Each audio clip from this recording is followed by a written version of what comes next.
Hi everyone, Assalamu alaikum and thank you for watching this video. Today's video is not about gardening, it's about rescuing baby birds. A couple of weeks back I found 4 baby birds in our front yard.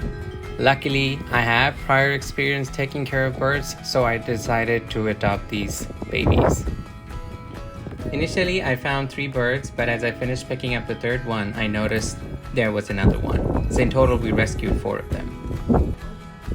I was really worried if the birds are going to survive overnight or not, but luckily they did. It was a huge relief for me.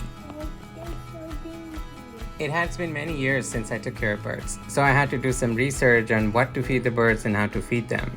Right now, on average, I'm spending about 45 minutes per day to take care of these baby birds, so I decided along with uploading gardening videos, I will also upload some videos on how I'm taking care of these baby birds.